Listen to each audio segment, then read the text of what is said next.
projet lui-même, il est parti du monument aux morts de Varengeville. Et quand on le regarde, on voit qu'il y a là 42 noms inscrits. C'est-à-dire qu'il y a 42 jeunes gens, tous travaillant, qui sont partis en quelques jours faire la guerre pour 4 ans et qui ne sont pas revenus.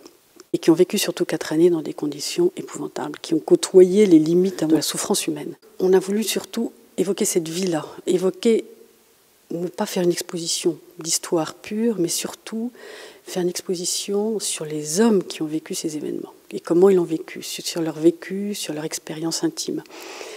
Et cette expérience intime, elle est traduite dans l'exposition par leurs écrits, par leurs correspondances, par leurs journaux. On leur laisse la parole le plus souvent possible. Et nous, on remet en contexte un certain nombre d'événements, de thématiques pour permettre la lecture. Mais on leur laisse la parole beaucoup.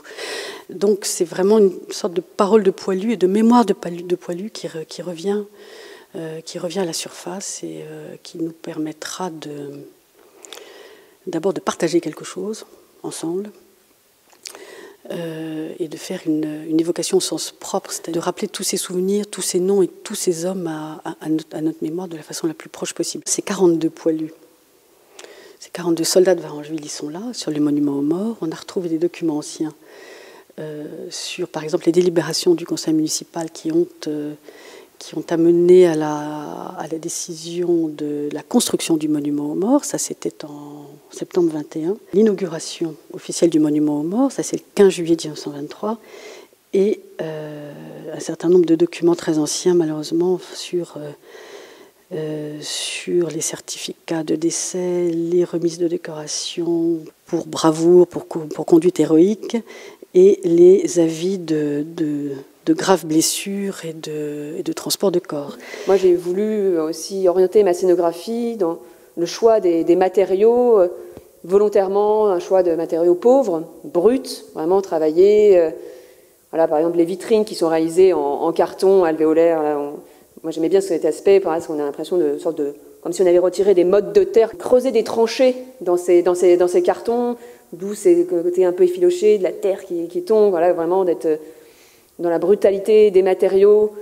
Les sacs en toile de jute, ça fait évidemment, on comprend assez rapidement la relation avec les tranchées qui étaient renforcées par ces sacs de sable là, qui viennent soutenir donc, les panneaux de l'exposition avec les différentes thématiques.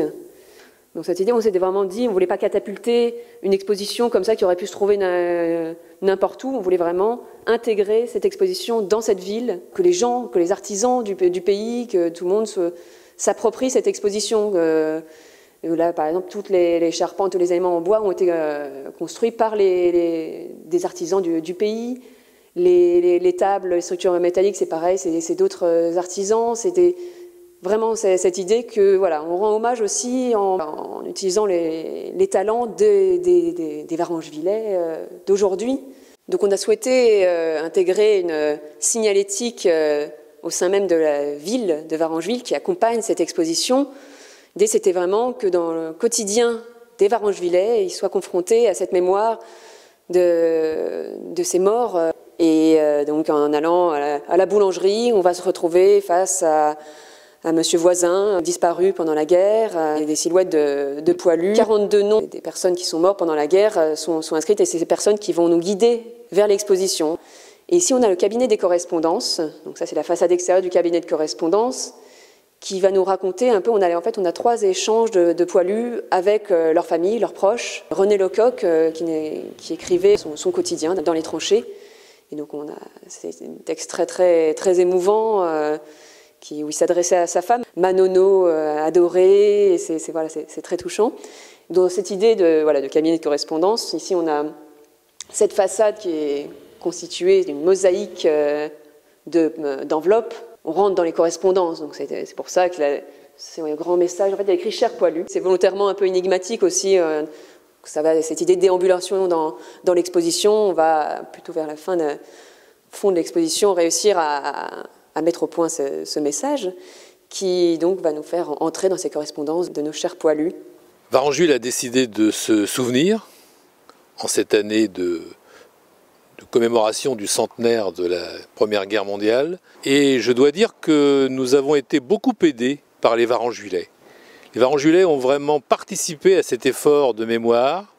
Nous avons été évidemment aidés par l'AFP, par les archives de Rouen, par le Fonds ancien de Dieppe, par beaucoup de monde, beaucoup d'entreprises aussi, pour aider Sylvie Cazin et Laurence Yared à réaliser cette exposition tout en symbole. Parce que finalement, on est vraiment dans le concret. On n'est pas dans les chiffres et les dates, on est dans le vécu, on est dans le quotidien. En tant que maire et premier magistrat de cette commune, je suis vraiment ravi de cette adhésion, de cette volonté de se souvenir. Je crois qu'on ne peut pas construire l'avenir sans savoir ce qui s'est passé, sans faire des références au passé.